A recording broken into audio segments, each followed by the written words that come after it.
এইখানে তোর দাদির কবর ডালিম গাছের তলে, ৩০ বছর জিয়ে রেখেছি দুই নয়নের জলে। সকলকে স্বাগতম আজকে নেক্সট জেন ইবিআই এর অনলাইন প্ল্যাটফর্মের একটি বাংলা ক্লাসে। আমরা আজকে তোমাদের সামনে নিয়ে এসেছি বাংলাদেশের এক প্রখ্যাত এক সাহিত্যিক, বাংলাদেশের প্রখ্যাত এক কবির একটা কবিতা, যেটার থেকে তোমরা কিভাবে আসলে সিকিউ লিখতে পারো, এটার মূল ভার্ব গুলো জানতে পারো, সেটা নিয়ে আলোচনা করব। আমার আবৃত্তি করা প্রথম দুই চরণটি ছিল কি একটা বিখ্যাত কবিতা, তাই না? কি কবিতা কেউ বলতে পারো? কবর কবিতা।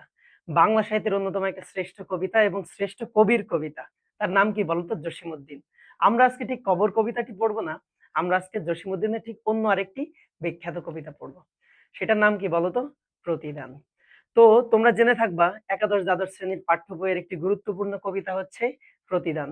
আমরা অনেক সময় কবিতা থেকে সিকিউ লেখার সময় আমরা গুরুত্ব অপরিসীম সংক্রান্ত সমস্যায় ভুগি, কারণ আমরা আসলে মূল ভাবটা ভাবে জানি না বা পড়তে পারি না, এই জন্য আমাদের একটু সমস্যা থাকে।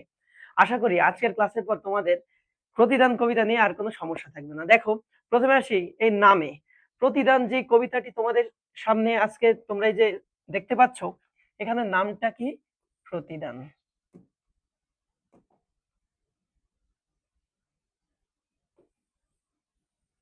প্রতিদান শব্দের অর্থ কি?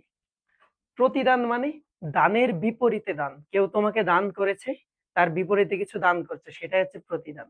এই প্রতিদান এই নামটাকে এক কথায় তোমাদের যখন তোমরা পাঠ পরিচিতি পড়বে, সেখানে একটি শব্দ তোমরা অবশ্যই খেয়াল করবে, সেটা হচ্ছে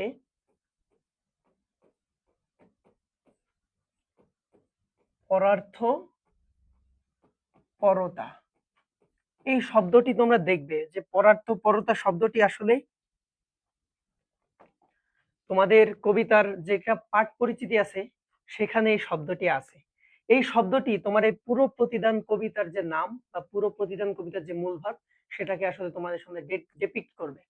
এবার আসি, তোমরা তোমাদের পাঠ্য বইয়ে অনেক ধরনের কবিতা পড়েছো বিভীষণের প্রতি মেঘনাদ, পড়েছো বিদ্রোহী, কিন্তু সেসব কবিতার আলাদা আলাদা চরণে, আলাদা আলাদা পার্টে আলাদা আলাদা মেসেজেস আছে তোমাদের প্রতি।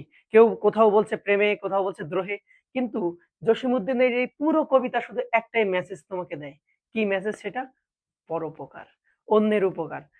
ইভেন ইফ এমনও যদি হয় যে তুমি যাকে উপকার করছো সে তোমার ক্ষতি করেছে, তবুও তাকে কি করতে হবে? উপকার করতে হবে।